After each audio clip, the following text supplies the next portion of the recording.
Maayong utusubog sa mga nagsunod ng among pagsibiya Biyernes karon Setyembre 18 tuig 2015. Kini si Jason Doval ug kini ang Sun.Star Pilipinas.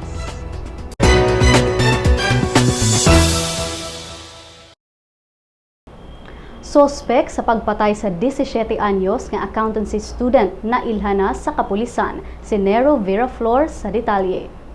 Padayon karong gipangita sa kapulisan ang suspek sa pagpatay ni Karen Kaye Montebon nga napalgang patay sulod sa iyang kwarto niadtong Martes. Si Lapu-Lapu City Police Chief Senior Superintendent Armando Radok nagkanayon nga nakagawas na sa dakbayan ang suspek apan wala pa kini nilanganli tungod sa padayong manhunt operation. Dugang ni Radok nga posibleng personal nga panaglali sa biktima ug suspek ang hinungdan sa pagpatay kang Karen ug dili pagpangawat.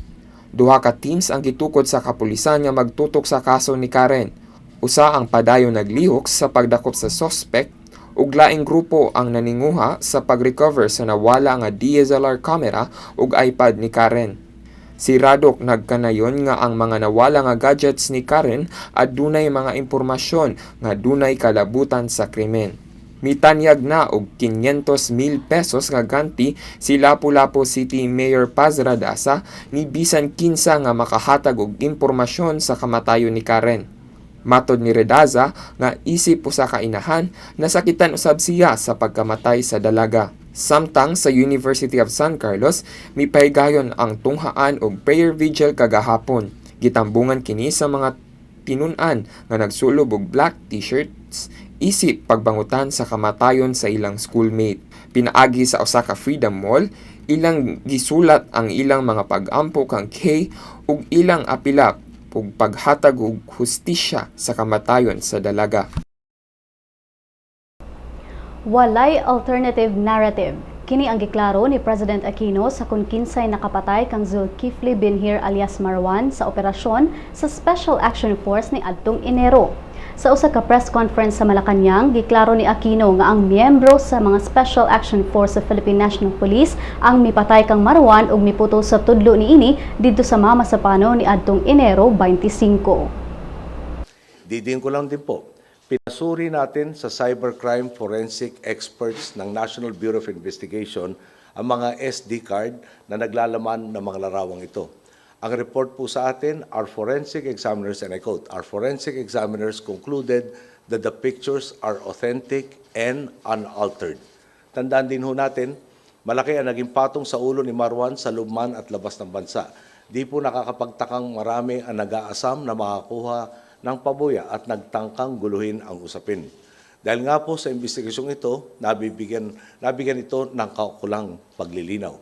Ngayon pong tapos na ang usapin ukol dito, uusad na tayo sa paghahanap lalo ng katarungan, lalo na para sa mga nasawi.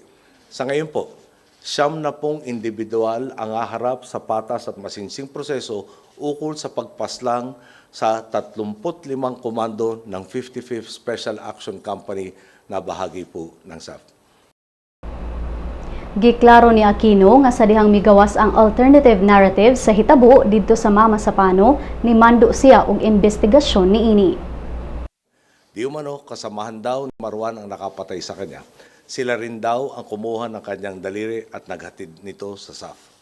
Nang ipresenta nga po sa atin ang di umano'y alternatibong naratibo at balikan ang tangan nating ebidensya, hindi naman po natin ito maaaring isang tabi na lang. Baliktad na baliktad po ang alternatibong bersyong ito sa naunang salaysay. Trabaho po nating suriin at alamin ang buong katotohanan upang magkaroon ng tama at makatwirang konklusyon.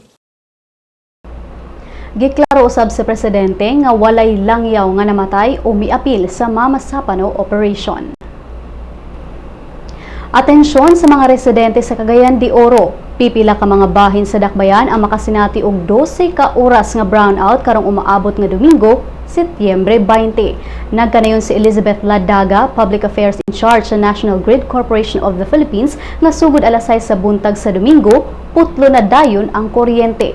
Matod ni Ladaga nga ang mga maapektuhang barangay mulakip sa barangay Makasandig, Puntod ug Makabalan.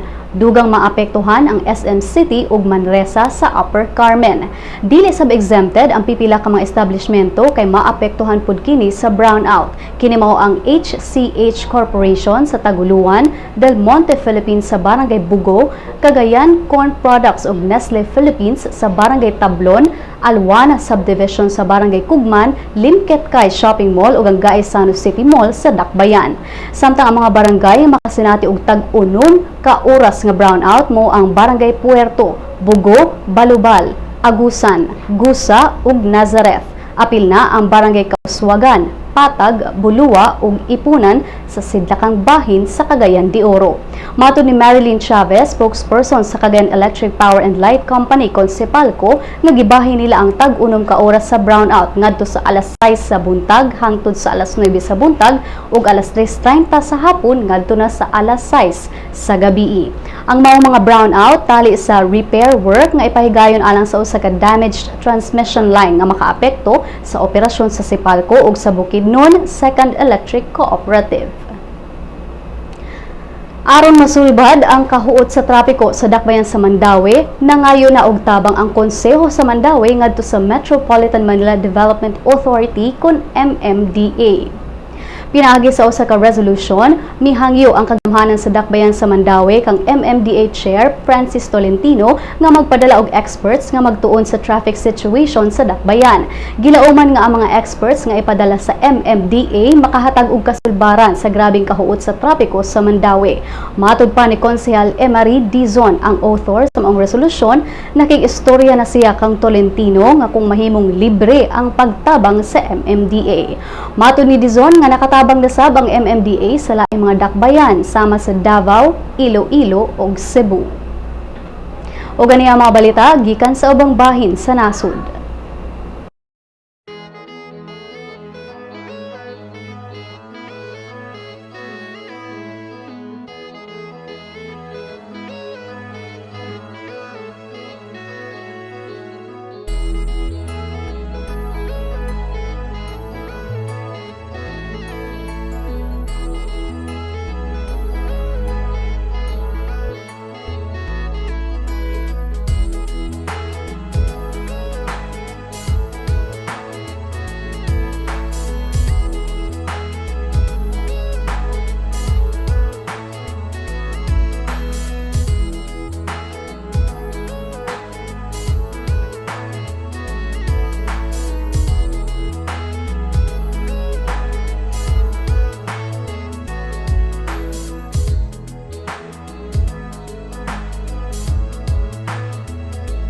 Had your daily dose of Sunstar news? Good news! Sunstar's e-paper has a 7-day trial version. You can now check on the recent headlines on your desktops, tablets, or smartphones. From the hottest news to the latest updates on any publication. You may register with the following steps. First, go to the website www.sunstar.com.ph. Click the e-paper button on the upper right corner of the page. Click the subscribe button of the new user icon. Fill in the required field of information for registration. Once you're done, don't forget to mark the I have read and agreed to the terms of use and the privacy policy. Click Next. Step 2 will let you choose your type of subscription. Since you're subscribing for the free version, click on the Sunstar Cebu free trial. Click Next. The end of the registration will lead you to the page of today's headlines. Enjoy your 7-day free trial subscription. For more information, visit www.sunstar.com.ph. Welcome to the newest member of the Sun.Star family, My Sunstar, a mobile application that allows you to remove all the online clutter and focus on what you want, what you need. To enjoy our latest edition, you must have an Android device, a mobile phone or tablet. Go to the Google Play Store, type My Sunstar in the search box. Click on Search. Once brought to the application, click on Install. Wait. When download is complete, click Open. You will be brought to the login page. You may use your Facebook or Google Plus account to register. If you are already logged into your Facebook, registration is automatic.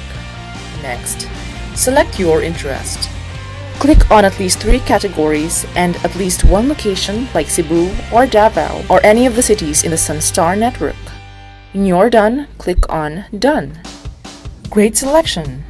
If you do not select any category or location, you will automatically be brought to the News Bits section where you can find, in one glance, a list of news of the day that you should know. If you have selected your interest, the News Bits will be the first list, followed by different categories that you chose. This way, you do not see all the other news and articles that will not be relevant to you. What you see is what you want. If you want to add more categories, click on the menu icon on the top left. Choose My Interests. Select again. You will also see in the menu information prepared specifically for the mobile app. These are Lotto, classifieds on jobs and properties, and obituaries. What makes my Sunstar different from the Sunstar website and the responsive mobile site is its customization feature. You be the judge of what is news to you. This app will also be available soon on the Apple Store, so those with iPhones and iPads can enjoy my Sunstar. Thank you!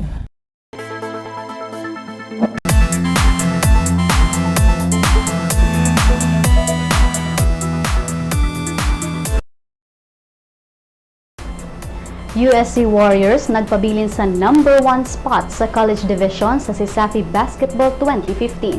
Sila Kapuyan sa Balitang Sports. Nagpabilin sa number 1 spot sa college division sa CISAFI 2015 basketball tournament ang University of San Carlos Warriors. Ang Warriors nipildi sa University of San Jose Recoletos Jaguars kagabi sa score nga 87-74. Nagkupot na karon og siyam ka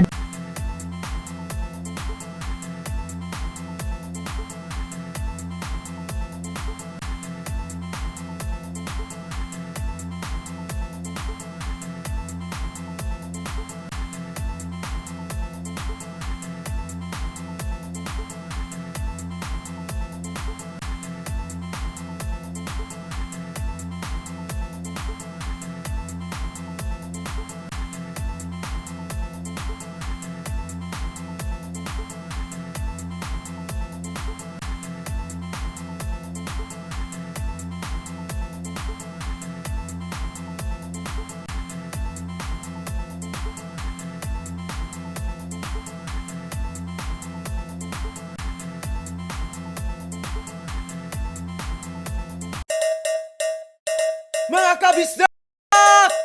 Ania na ang atong magazine!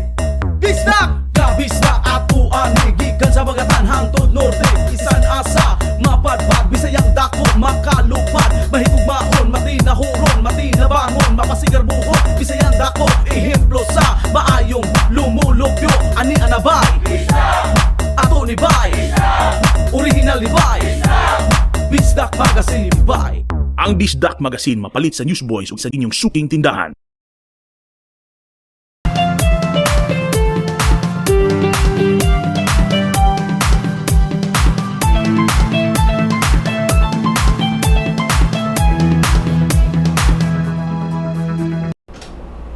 Ug atong sayran kung kinsa kani mga celebrities nga gipangkilig sa JD on-screen kiss kagabi sa Showbiz Chika ni Crystal Clemente.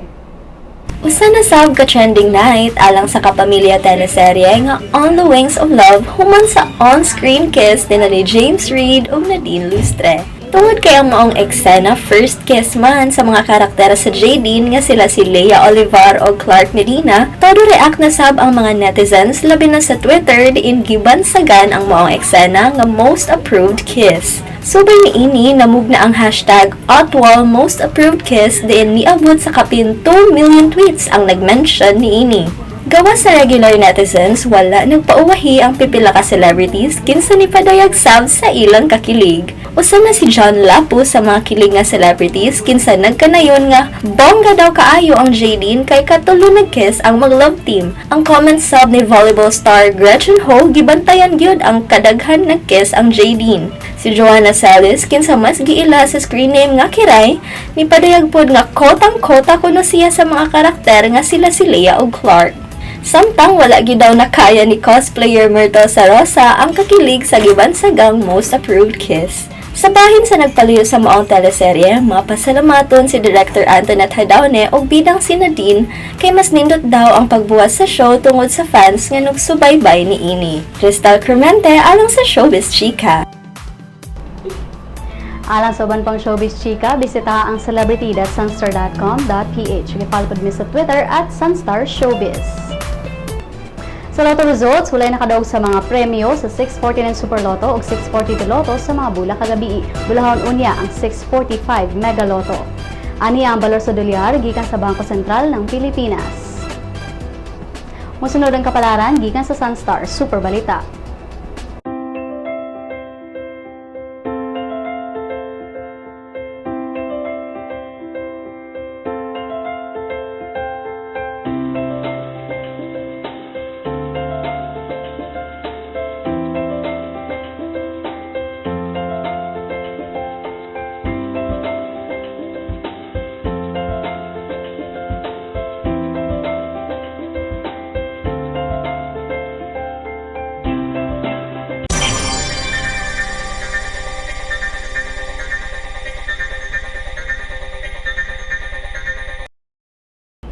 Ug dinhi natapos ang atong mga balita karong adlawa. Alang sa dugang pang updates, bisitaha ang www.sunstar.com.ph. I-follow sab ang among mga updates sa Twitter at Sunstar Online ug sa Facebook Sun.Star Philippine News. Kini si Jay Sandoval ug kini ang Sun.Star Pilipinas.